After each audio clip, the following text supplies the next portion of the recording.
बच्चों में खांसी का शरबत कब इस्तेमाल करना चाहिए? आपने रिसेंटली सुना होगा कि इंडिया में खांसी का शरबत इस्तेमाल करने से बहुत सारे बच्चों की अमवात वाक़ हो गई। उस खांसी के शरबत में ऐसा कौन सा केमिकल था जिसकी वजह से बच्चों की डेथ हुई? उस केमिकल के बारे में मैं आपको एंड में बताऊंगा। पहले जानते हैं कि दूसरे कौन से ममालिक हैं जिनमें कफ सिरप इस्तेमाल से बच्चों की डेथ वाक़ हुई। पहले नंबर पे है गैम्बिया। 2022 में वहाँ पे कफ सिरप इस्तेमाल करने से 66 बच्चों की जो है डेथ हुई। दूसरे नंबर पे है उज़्बेकिस्तान। उज़्बेकिस्तान में 2022 में कफ सिरप इस्तेमाल करने से एटलीस्ट 68 बच्चों की मौत वाक़ हुई। या इंडोनेशिया में 2022 में भी कफ सिरप इस्तेमाल करने से 150 बच्चों की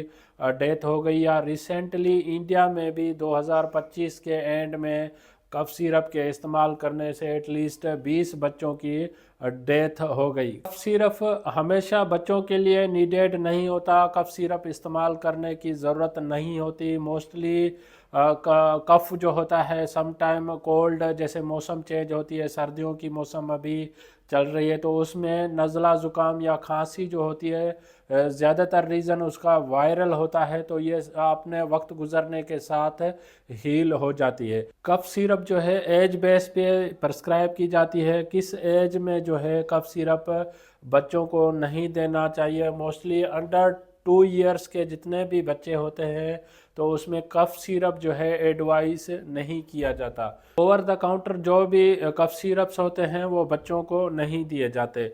2 से 5 साल के दरमियान जो है वो डॉक्टर एग्जामाइन करते हैं बच्चों को, जिसकी वजह से मेडिकल कंडीशन में अगर क्रोनिक कफ वगैरह हो जाती है तो उसमें डॉक्टर की हिदायत के मुताबिक वो कफ सिरप एडवाइस की जाती है। या अबव 5 to 6 ईयर्स के जो बच्चे होते हैं उसमें जो है डॉक्टर जो कफ सिरप एडवाइस करते हैं mostly single ingredient cough syrup दी जाती है। या बहुत सारी दूसरी जो कफ सिरप्स होती हैं उसमें बहुत सारे इंग्रेडिएंट्स होते हैं जो बच्चों की सेहत के लिए नुकसानदेह होते हैं, तो डॉक्टर जो है single ingredient containing cough syrup advice करते हैं।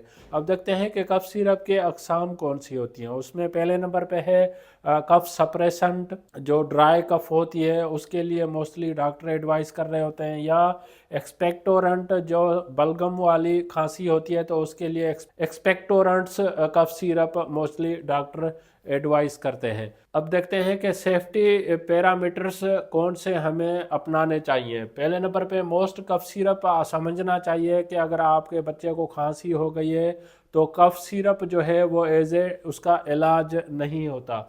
आप हमेशा डॉक्टर से मशवरे के हिसाब से ही कफ सिरप बच्चों को इस्तेमाल करवाएं, क्योंकि जो बच्चों में जो डोज होता है अकॉर्डिंग टू वज़न, वेट और एज के हिसाब से डॉक्टर उसको कफ सिरप एडवाइस करते हैं। या अवॉइड ओवर द काउंटर, हम सेल्फ मेडिकेशन कर रहे होते हैं बच्चों को, हम सेल्फ मेडिकेशन के तौर पे अगर अद्वियात दे रहे होते हैं तो वो बच्चों की सेहत के लिए नुकसानदेह होते हैं। कफ सिरप इस्तेमाल करने से पहले हमें बच्चों की सेफ्टी इम्पॉर्टेंट नज़र में रखनी चाहिए। जैसे रिसेंटली अभी इंडिया में एक कफ सिरप प्रिस्क्राइब किया गया, या बच्चों को सेल्फ मेडिकेशन के तौर पे कुछ बच्चों ने अगर वो सिरप लिया तो जिसकी वजह से उनकी डेथ वाक़ हो गई। उसी कफ सिरप में जो एक केमिकल टॉक्सिक कंपाउंड पाया गया उसे कहते हैं डाई इथाइलिन ग्लाइकोल। ये एक टॉक्सिक केमिकल कंपाउंड था जिसकी वजह से इंडिया में 20 बच्चों की अमवात वाक़ हुई। तो इसलिए अगर जब भी आप मेडिसन अगर परचेज़ कर रहे हैं या डॉक्टर की हिदायत के मुताबिक अगर कोई मेडिसन आप ले रहे हैं तो आप अपनी करीबी फार्मेसी से, जहाँ पे क्वालिफाइड फार्मासिस्ट अवेलेबल हो, वहाँ से आप मेडिसन परचेज़ करें जो आपको मेडिसन के बारे में सही और रिलायबल मालूमात आप तक पहुंचाते हैं। इस टॉपिक से रिलेटेड अगर आपको कोई भी क्वेश्चन है तो आप मुझे कमेंट कर सकते हैं, मैं आपके कमेंट का जवाब दूंगा।